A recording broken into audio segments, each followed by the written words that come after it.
ñu ngi nuyu ñëpp di nuyu waa presse bi fi teew di leen masawu ndax buñ leen di yéegal waxtaan bi ak léegi defe naa gën saa gudd ñetti waxtu wala ñeenti waxtu la dem di am mbégte di nuyu ici ñuy seetaan ñëpp en direct moo xam ci télévision ci rajo wala ci internet bi di am mbégte nekk fi tey ak Cheikh Ahmed Tidiane Youm nga xam ne mooy coordonné le PUR di wax ci suñu tur nag ci suñu tur ndax ñoo jël suñu responsabilité pour ñëw jàkkaarloog askan wi waxtaan ak ñoom kenn yebaluñu fi xam ngeen bi mbir mi commencé ba léegi defe naa déggu leen ñu si ndax dañu nekkoon ci yeneen waaye dañu jàpp ni wax ju ne dañ koy wax ci jamonoom ndax Sénégal actualité day am rek ku nekk ku xam ak ku xamul ku nekk daal di créer sa propre vérité bu dee nag da nga dugg ci cacophonie boobu rek boo moytul sa baat kenn du ko dégg day doon une voix inaudible boole ko it ni baax na dara su amee nga bàyyi ba lenn daje ci ay mbir ci ay fait ni ko tubaab di waxee bi ñu jàppee ni nag wax jot na loolu tax man tey ma jóge fi ma newoon yegg si sànq jokkoo ci ak Cheikh Ahmed Tidiane moom mi si boppam mi ngi woon hors de Dakar ci benn dëj ñu daje fii pour waxtaan fii nag ñoo ko tànn ndax xam ngeen ni kenn ku ne ci ñun am na siège am waaye ñoo ñëw siège u taxawu ndax lan ndax symboliquement siège bi ak salle bii ñu ne dafa am loo xam ne fii lañ ko fase woon ci salle bi te foofu la ñu bëgg a tàmbale dinañu waxtaan ci ñetti pàcc bu ci njëkk mooy li nga xam ne xew na ci biir Yewwi ba tax ñenn ci kilifa Yewwi génn am lu ñu taxawee am lu ñu wax ñaareel bi mooy li xew ci dépôt liste yi ci boppam ñetteel bi nag te moo ñu ëppal jitte ñun mooy li nga xam ne moom la ñuy dëgmal ndax Macky Sall faaw ñu jàmmarloog moom loolu mënul ñàkk loolu moo ñu gën a yitteel fi mu toll nii donc pàcc bu njëkk bi dama bëgg a fàttali nit ñi nii fàttali ko sama bopp fàttali ko képp kuy leader te bokk ci Yewwi Askan Wi waaye fàttali ko askan wi it su dee jar na ko sax ndax dafa mel ni askan wi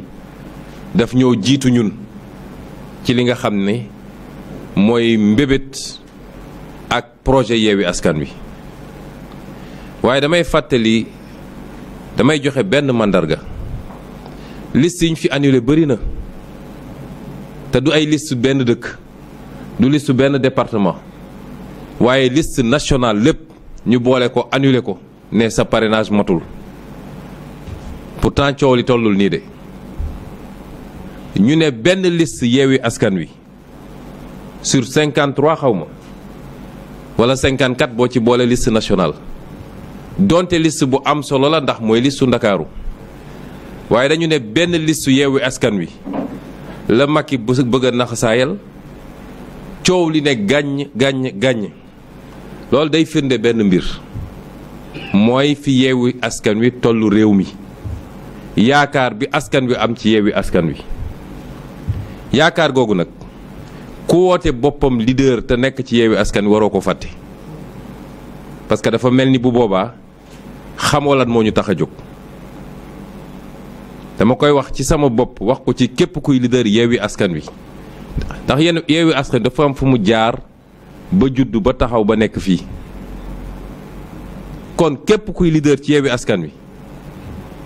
ak lu la mën a naqari dafa am fu muy toll su dee fàtte nga askan wi su dee fàtte nga askan wi xamoo lan moo la andi woon ci Yewwi Askan Wi parce que wax naa ko ñaata liste lañ fi annulé ñoo xam ne dañ leen ne du ngeen participer du tout ci élection bi ñun dañu ne ci benn département ngeen dul participer waaye semaine a ngi nii réew mi dafa taxaw ngir loolu gëm naa ni bu doon Benno Bokk Yaakaar la coow li du toll nii kon loolu firnde la ñun askan wi deseluñu dara te am na lu muy xaar ci ñun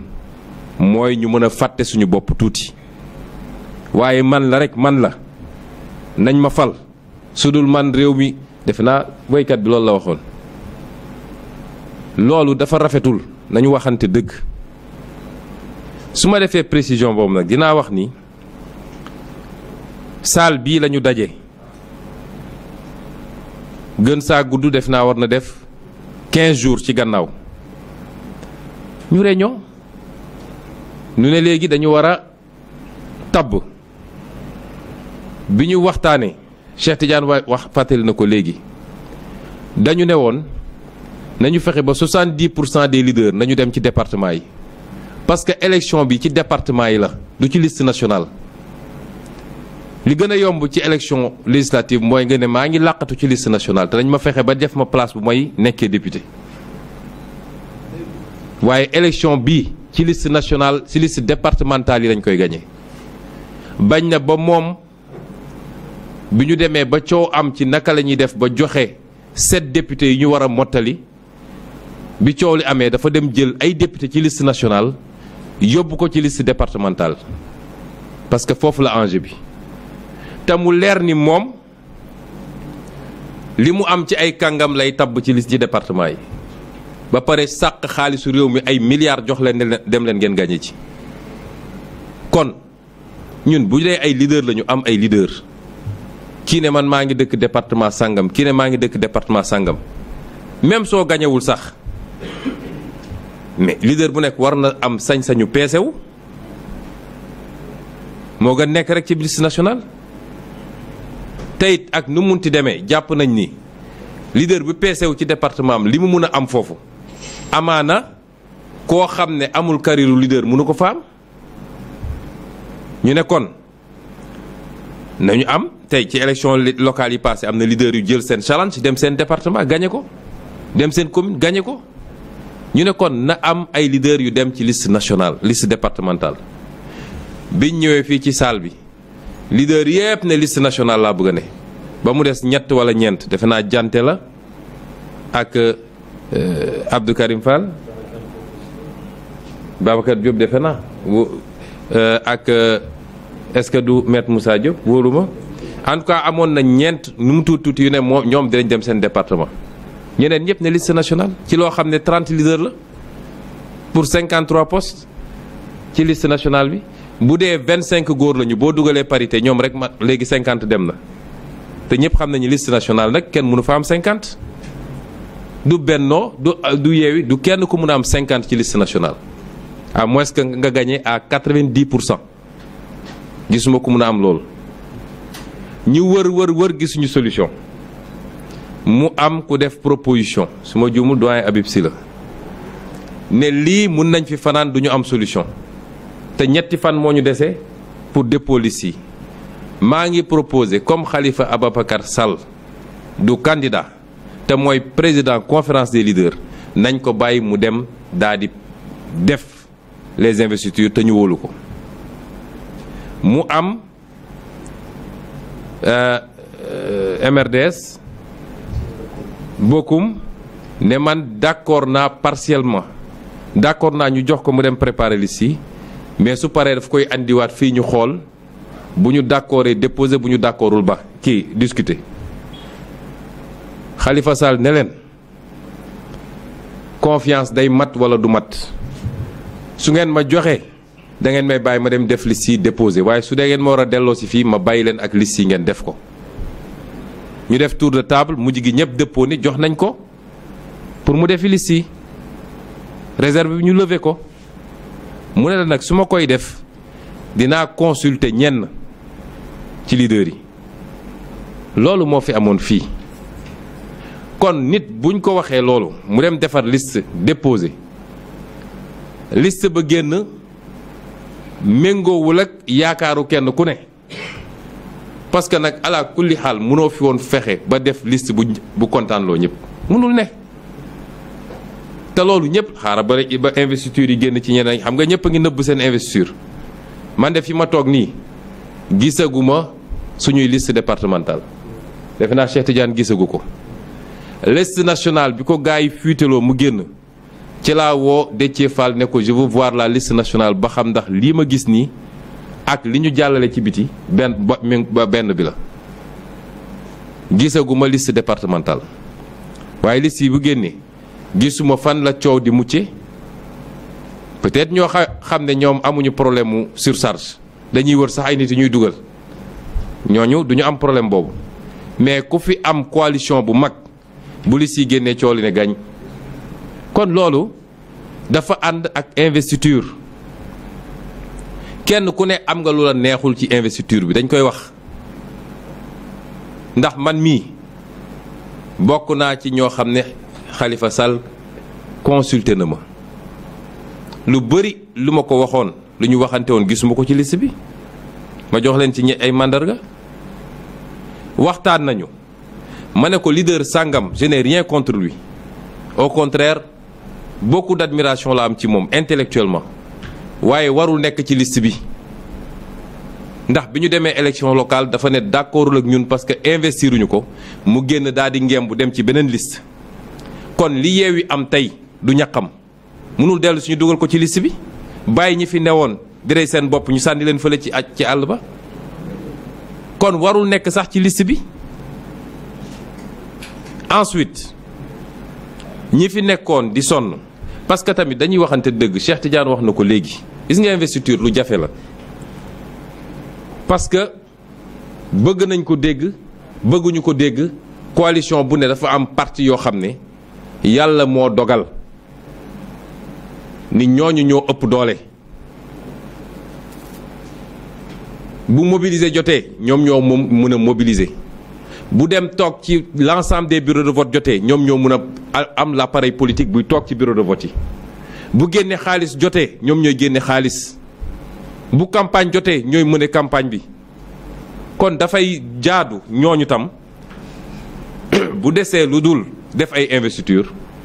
ñu fexe ba seeni militant bañ a décourager muy lu jafe nag yéen ñëpp gis ngeen li xew ci élection locale yi bëri na foo xam ne mënoon nañ ko gagner mais on l'a perdu parce qu'on a voulu faire des équilibres militants yi ne la lii d'accord ma ci parce que kii xamuñu ko mësuñu koo gis fii ngeen xëy nañu moom ngeen di teg fii mais on a fait des efforts parce que ànd bu ne di nga essayer xam xool loo bàyyi kon parti yi nga xam ne tey ñooy tirer la coalition parce que c'est ça loolu nag yàllaa ko def bu ñuy def investiture dañ leen war a sédd dañ leen war a jox loo xam ne dina mun a sax tax ñu layoo ba appareil bi topp moom it parce que appareil bi su toppul du ñu am dara tous duñ ko am loolu jaadu na. On dit que telle personne n'est même pas leader, on l'a placé avant tel ou tel autre. Mais c'est benn appareil la bokk boo xam ne rôle bi muy joué ci biir mbir mi c'est un rôle central pour ñu mun a am résultat bi ñu bëgg. te malgré tout du ñu am lu ñu bëgg mukk parce que kenn ku ne ci ñun say parti ngi bëgg a tas parce que les militants à la base aussi ñoom jàpp nañ ni voilà ñun suñu parti ni mu toll et cetera et cetera te loolu it. leader bu ne da ko war a bañ ak ay militants am na loo war a fexe ba yóotu c'est normal mais bul nangu mukk say militants bëgg la gëmloon da nga war a jël lépp parce que suñu amuloon besoin def coalition kenn ku ne bu wóoloon ni moom mun na demal boppam moom dong jarul ngay dem coalition mais doone damay ànd ak nit ñi ba pare ñëpp dama leen ni wéq ñu dem fële man ma dem man dong donc loolu it ñun waruñu koo nangu suñuy militants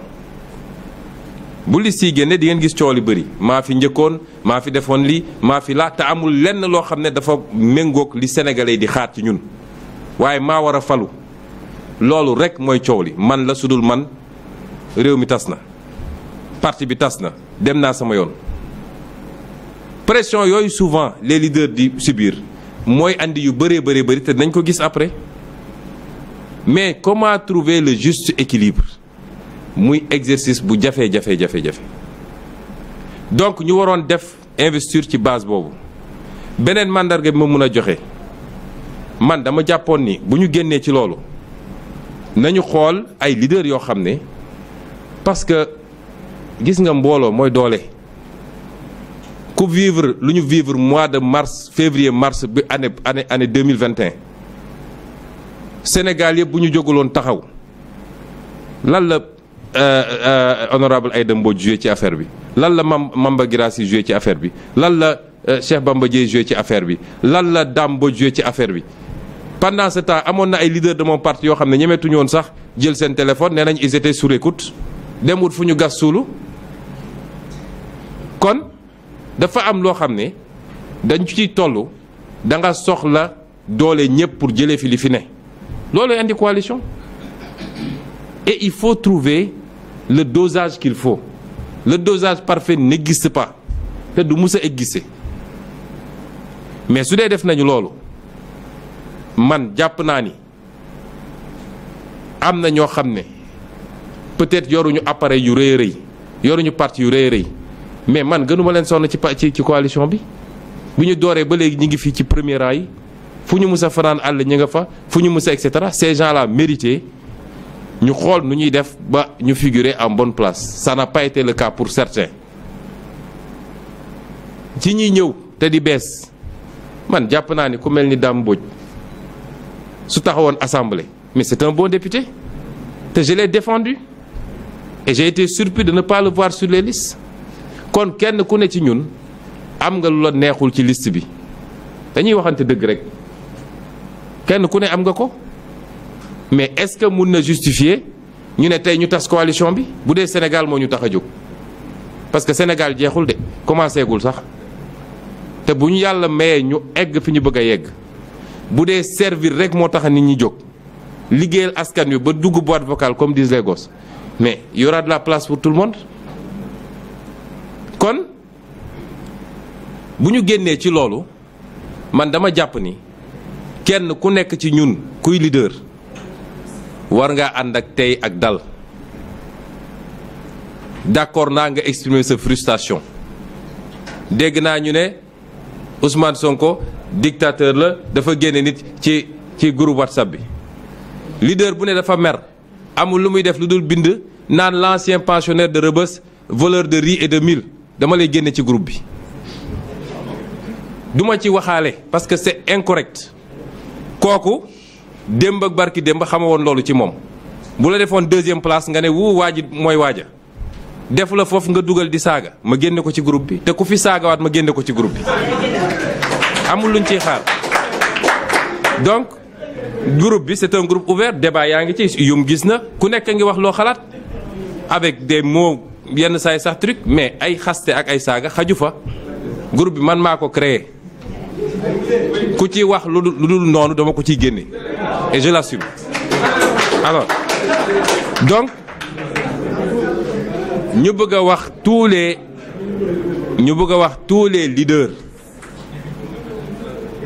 tous les leaders nañu delloo ci seen xel askan wi dafa am yaakaar ci Yewwi Askan Wi te Yewwi Askan Wi nag dara mënu koo tere continuer nekk li mu nekk bu soobee yàlla dara bëgg nañu ñëpp ñu dajal leen continuer liggéey gën a yaatal sax mënuñu téye ko bëgg a dem déggaguma ku ne démissionné na déggaguma ko peut-être am na déggaguma ko mu des nag naka la ñuy waxee nañ ko teg ci yoon nañu toog ñu waxtaan et qu'on laisse de côté les procès d'intention su doon man maa def investiture yi tey coow dina am parce que dina am ñu dul d'accord kenn kuñ ko joxoon ci ñoom coow dina am parce que dina am ñu dul d'accord kon projet la ñu am nañu continuer liggéey dans le cadre de ce projet mooy premier bi ma bëggoon wax ñaareel bi mooy li xew keroog bésu dépôt liste yi man j'étais à Ziguinchor Cheikh Ahmed Tidiane mu nga woon foofa man biñ ma woowee vers 18h yéegal ma ni lundi 18h yéegal ma ni problème dafa am ci Dakar mbir mi daf ma bett parce que man jàpp moon ni pour man instant boobu nit ñi génn nañu DGE ba ñibbi parce que ku dugg 20h ou 21h la veille ba 18h le lendemain bi ñu ma wooyee ne ma problème dafa am ci liste Dakar bi man je n'en revenais pas Khalifa Ababacar Sall moo ma woo ne ma problème am na ci 7 députés Dakar yi te li andi problème bi mooy ñun dañoo defoon préparer investiture ba pare bu ñu demee ba war a yeggali dimanche xam ngeen ni dimanche la woon date dépôt bi dimanche vers midi la ñu trouvé un accord gars yi ñëw signé fii au premier ak waa wàllu ñu war a reprendre l'ensemble des départements loolu du liggéey bu ndaw Ndakaaru luñ ci déggoo woon mooy juróom-ñaari député la ñun dinañ ci am juróom-benn wàllu Sénégal am ci benn bi ñu demee def le travail ci wàllu département bi ñoom nee nañ dañoo jàppoon ni wàllu benn lañ ko waroon jox boo xam ne jigéen la wàllu ne déedéet comme benn rek ngeen ma jox góor la war a doon loolu moo andi woon blocage bi biñ ma woowee wax ma ko man li ma leen njëkk a wax mooy jox leen wàllu góor daal di dugal benn jigéen rocc benn góor ñu avancé parce que wax dëgg yàlla su ñu demee ba ne liste Dakar am na problème ñu naan benn góor ak benn jigéen bu ñu waroon def nii moo ko andi du ñu xam lu ñuy wax askan bi donc génne leen benn góor loolu 18h ba 23h et quelque ci loolu lañ ne woon ñu ne dama dégg ñu bëri ne Khalifa Ababacar Sall moo ko def moo ko tey te dafa bëggoon piéger parce que Barthélemy la bañ mu def lii et cetera loolu dara du ci dëgg dara du ci dëgg te dama leen ci wax ay firnde yu leer vers 20h bi ma waxee ak Khalifa dama ko ne Khalifa diggante Babacar Mbeng ak Pala Samb génne ci kenn nga dugal benn jigéen ñu dem déposer liste bi mu ne ma il faut ma waxtaan ceeg Barthélemy Diaz parce que Barthélemy Diaz tient à avoir ses 3 députés, ses 3 hommes à Dakar 21h ma woowaat ko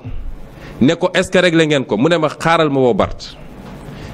mi ngi woo Barth def ko haut-parleur maa ngi koy dégg bi mu ko waxee Barth daf ko ne mënuñu changer parce que fi ma ko teg mooy dama soxla ñu may jàppale ci campagne bi Dakar il faut ma am ay maire yoo xam ne mën nañu xeex te dinaa mun a ànd ak ñoom ci campagne bi donc su ngeen ma génnelee maire yooyu dinaa am problème pour battre campagne ma ne ko Khalifa raccroché s'il te plaît mu raccroché ma ne ko waatal Barth nga dugal ma bi mu woowee Barth dugal ma li ma la wax nii c'est 21h et quelque lundi ma ne ko Barthélemy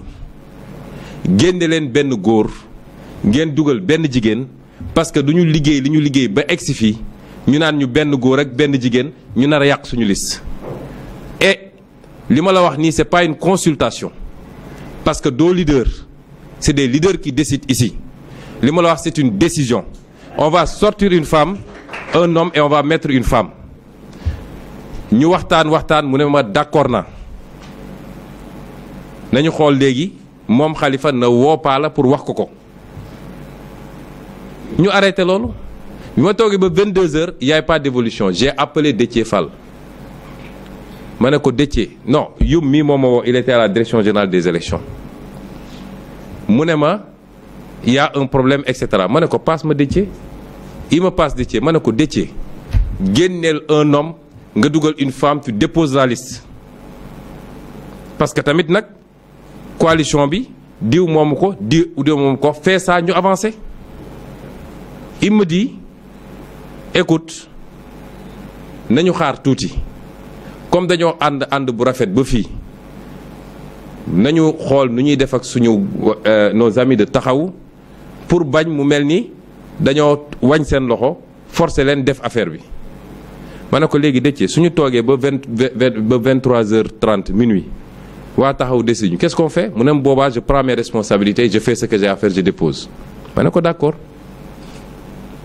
noonu ba Khalifa vers 23h et quelques mu ne ma on a trouvé un accord on va sortir par là et on va mettre Ngoné Mbengue lii soo gisee ma wax ko c'est pas que dama bëgg a nettali ay affaire biir mais dama bëgg ñu génne lenn mooy les gens de mauvaise foi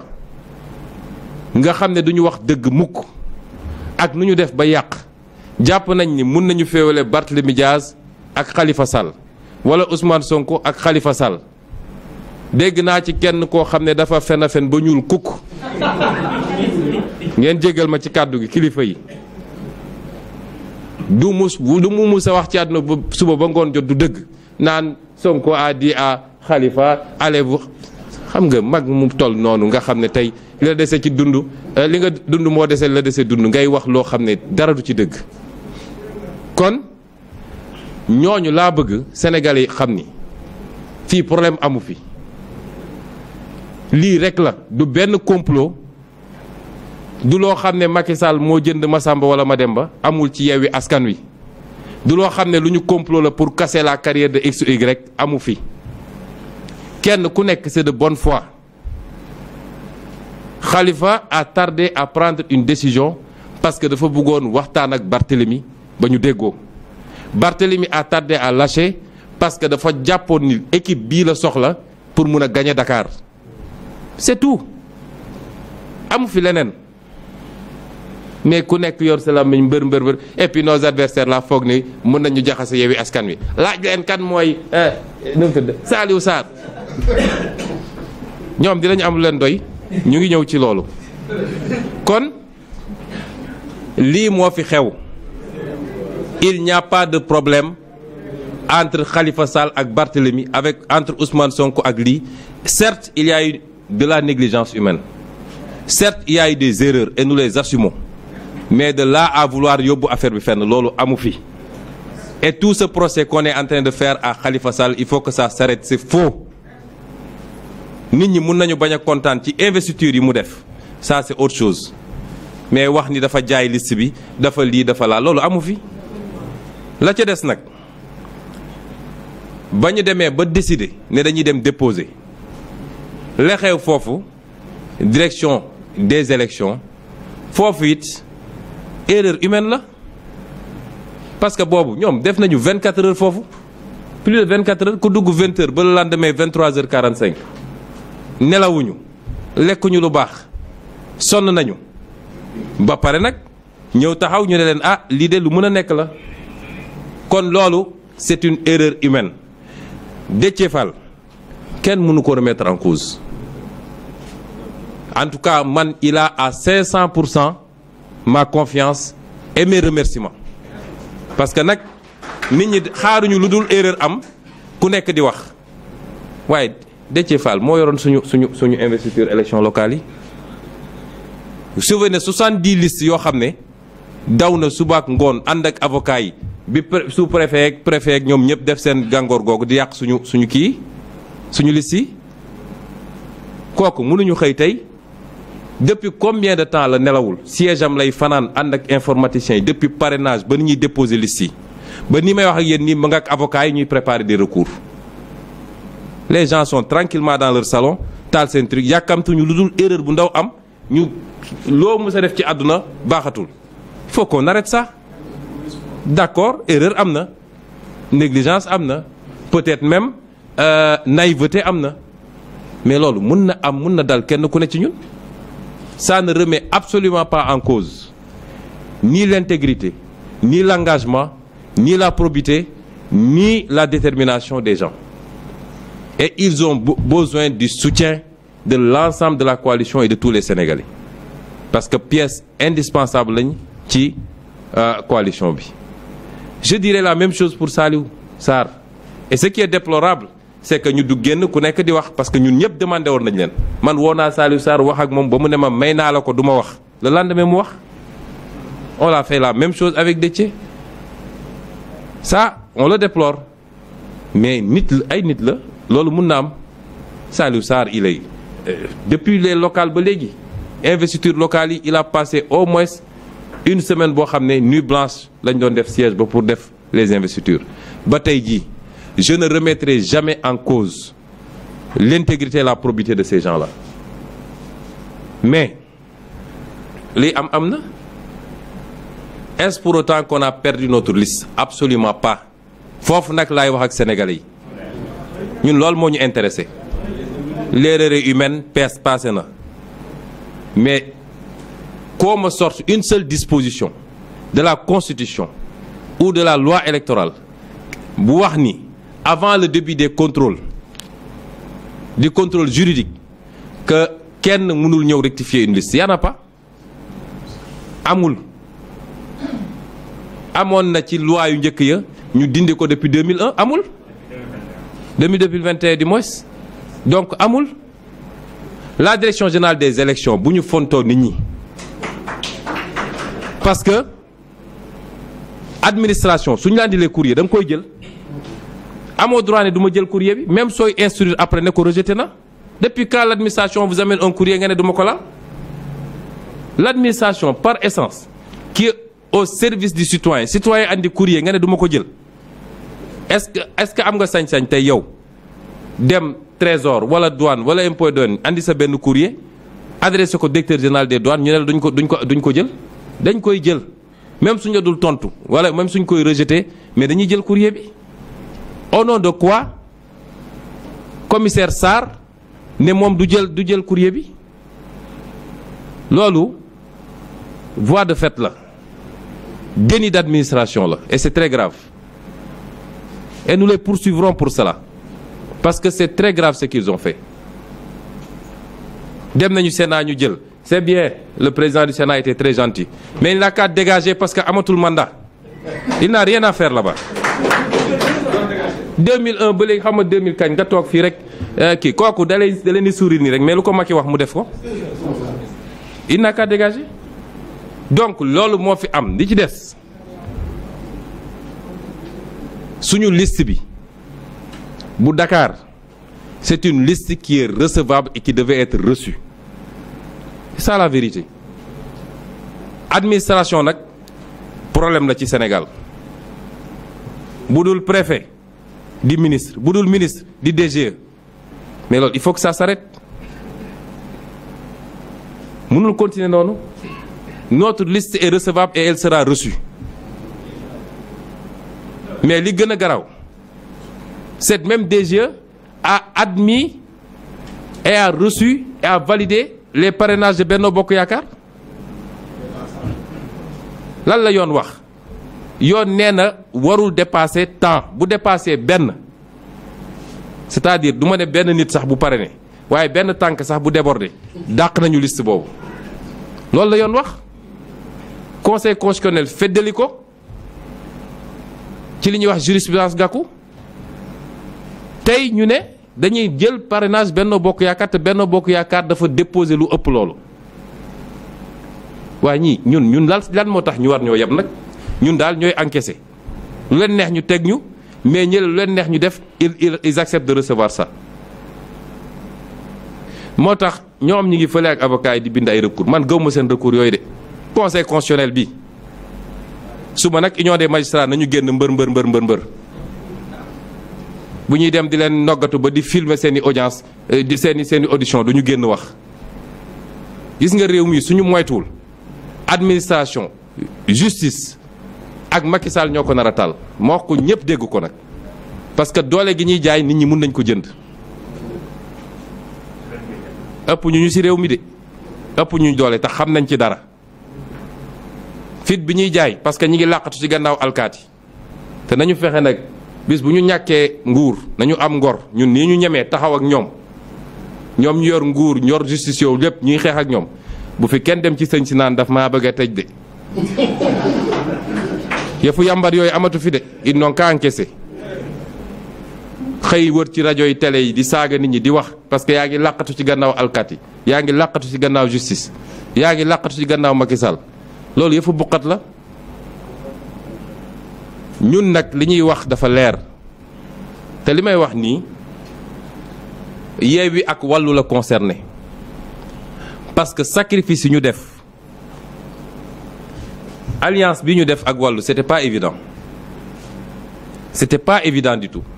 ndax ku fi nekk rek xam nga ni ñoll yu am ci diggante yi xaw naa bëri li nga xam ne mënoon a nekk ay obstacle bëri na waaye bu ñu demee ba def ko dafa fekk dem nañ ba gis ni réew mi moo ñu war a gënal suñu bopp téeméeri yoon te il faut ñu sauver réew mi alliance boobu nag la Macky Sall bi mu ko yéegee defe naa nelawatul lekkatul alliance boobu la foog ni mun na ko gàkkal mun na ko galgal ci lii mu def nii moo tax dama wax ni Yewwi ak Wallu laa waxal ndax Yewwi ak Wallu bu ñu amee seen fulla Macky Sall xajuñu ci moom Benno Bokk Yaakaar xajuñu ci ñoom ñoo xam ne pour ñu génne ñetti nit fii foo ñu génne xaalis bu dul jeex ñun bu ñu taxoon fii woote ndaw yëpp génn bokkuñu sàcc xaalis jënd ay militant génne ay kaar bokkul ak koo xam ne tey soo wootee askan wi doylu la génn uysi la ñaar yooyu bokkuñu bu ñu amee suñu fulla liste Dakar nañ ko dugalaat waaye bu ñu amee suñu fulla Benno Bokk Yaakaar warul participer ci élection yi coow li loolu la Benno Bokk Yaakaar dafa warul participer keneen ku mu doonoon fii ci coalition bu Sénégal doo participer ci élection yi pourquoi Benno gis naa ay soi-disant analyste ak Sénégal ñi ko gën a yàq nag xaw ma société civile la ñuy woot seen bopp xaw ma di wër télé di wax lu dul noonu suñ leen joxee xaalis rek ñu yor seen làmmiñ di mbër-mbëri du ñu wax mukk dëgg ñu naan ay nañu ut solution nañu truc bu dee dañu war a nañu bàyyi liste Dakar pour mun a justifier nu ñuy bàyyee listu Benno Bokk Yaakaar kon ñi ñu bloqué yëpp ci parrainage nañu leen bàyyi ñu ñëw la loi c'est la loi ku mu doon rek dafa war a dal sa kaw ni muy dalee ñëpp Benno Bokk Yaakaar warul participer ci élection yi su dee nag Sénégalais yi li ñu yaakaar ci ñun ak fi ñu bëgg a jëmee ak ñun am na fu mu leen yegg li ma leen wax dafa leer gis nga Macky Sall xamul waxtaan xamul waxaale rapport de force la xamul leneen ñu foog ne lii dina ko arrêté ni mu koy defee la koy defee ba mu jeex joxe na instruction ba conseil constitutionnel nag les soi-disant sages bu ñu jógul jël suñu responsabilité jàmmaarloog moom li muy def dina ko def daa di ëldëb assemblée nationale bi daa di préparer 3e mandat loolu moo fi des moo tax li ma wax Wallu Sénégal Yewwi Askan Wi ak l'ensemble du peuple sénégalais parce que nag yaakaar gi peuple bi amoon mooy enfin depuis 2012 élection bu jaar yoon dina fi am et pour la première fois cohabitation dina am Sénégal comme ça risque de se passer en France loolu la Macky Sall bëgg a compromettre loolu du mbirum Ousmane Sonko de du mbirum Cheikh Tidiane Youm du mbirum Massamba ak Mademba mbirum sénégalais yi la sénégalais yi ñoo warul nangu une élection au Sénégal sans la liste de Yewwi Askan Wi à Dakar foo gagné barki démb avec ñoom ñi ngi am xaw ma lan 80 000 voix yow nga am 180 000 voix ñu bëgg la ko foqati tey ci caaxaan loolu ñun ñoo ko warul nangu kon ñu ngi gërëm ñëpp di leen sant di daanele ci apporter mon soutien au footballeur Idrissa Gana Gueye parce que gis nga tubaab yi dañoo foog ni ñun ab mbalit lañu saa suñu jógee ne nos valeurs ñoom rek am valeur ñun amuñu valeur de la ñu xalaatoon bi ñu ñëw fii di ñu coloniser nañuy ñëw pour civiliser ñu ba léegi ci loolu lañ nekk ñoom ñooy les nations des droits de l'homme ñoom ñoo am ay valeur tey il faut ñu imposer ñu góor jigéen soo demee seen dëkk ne am naa ñaari jabar ñu ne la ci biti ñoom rek am valeur ñun amuñu valeur ba kañ lii mu def nag courage la ñun ñëpp sans distinction de religion ñun ñëpp dañ ko cee war a jàppale ne serait-ce que parce que ñoom suñuy woote droit de l'homme mooy kenn ku ne ñu respecter ses convictions am na sañ-sañ ne lii dëppoowul ak sama conviction du ma ci bokk saagawu leen xuloowul ak ñoom xeexul ak ñoom waaye damay téye sam bopp kon ñu ngi koy féliciter di ko encourager di ko apporter tout notre soutien di jox nit ñëpp nag daje ëllëg au tribunal de Dakar pour le verdict du procès de Barthélémy Diaz, maire de Dakar. Et ma wax nag ni il restera le maire de Dakar s'il plaît à Dieu. Parce que dégg nañu Macky Sall mu naan le maire qui fait pas ça il révoque. Le premier maire de Rewmi qui révoque il sera révoqué dans les 24 heures. moom Macky Sall parce que moomul nit ñi dañ ko fi bàyyi en sursis lañ ko fi bàyyi. Il n'a qu'à révoquer un maire de Yewwi Askan Wi loolu lañu bëggoon wax di leen gërëm di leen sant di jéggalu ci guddee bi merci.